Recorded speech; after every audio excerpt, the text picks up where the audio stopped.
नमस्कार, मैं नियाज खान और आप देख रहे हैं न्यूज एक्सप्रेस। बीजेपी को लेकर एक कहावत कही जाती है कि ये वॉशिंग मशीन है और बीजेपी ज्वाइन करते ही भ्रष्टाचार के सभी आरोप धुल जाते हैं। अजीत पवार, हिमंता बिश्वा शर्मा, शुभेंदु अधिकारी, छगन भुजबल ऐसे कई नेता हैं जिनके ऊपर भ्रष्टाचार के गंभीर आरोप हैं।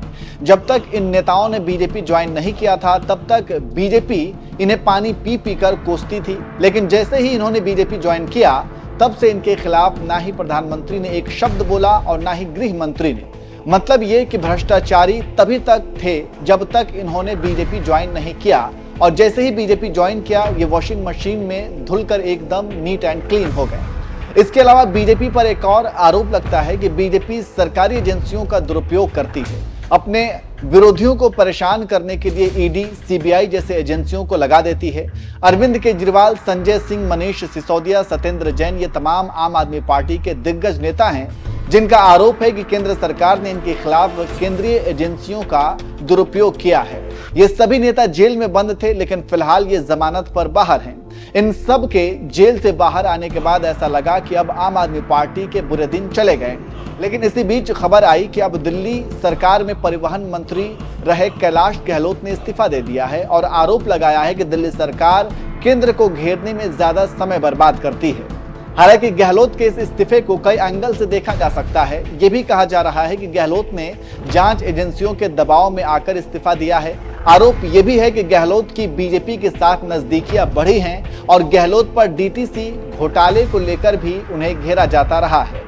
कुल मिलाकर के ये कहा जा रहा है कि कैलाश गहलोत कहीं ना कहीं जांच एजेंसियों से डरे हुए हैं, उन्हें डराया जा रहा है, तभी उन्होंने इस्तीफा दिया है। कैलाश गहलोत के इस्तीफे पर आम आदमी पार्टी के नेता संजय सिंह ने क्या कुछ कहा है, सुनिए और सुनकर आप कमेंट करके बताइए कि कैलाश गहलोत का इस्तीफा दिल्ली सरकार से नाराजगी है या फिर एक सोच समझ कर लिया गया ये फैसला है। संजय सिंह की वीडियो के सुनिए और कमेंट करके आप अपनी राय दीजिए। आज भारतीय जनता पार्टी फिर एक बार अपने हथकंडे, घिनौनी राजनीति और षड्यंत्र में कामयाब हुई है। कैलाश गहलोत के ऊपर लगातार भारतीय जनता पार्टी के द्वारा दबाव बनाया जा रहा था। ईडी, सीबीआई के छापे मारे जा रहे थे। ईडी के दफ्तर में पूछताछ करने के लिए बुलाया जा रहा था।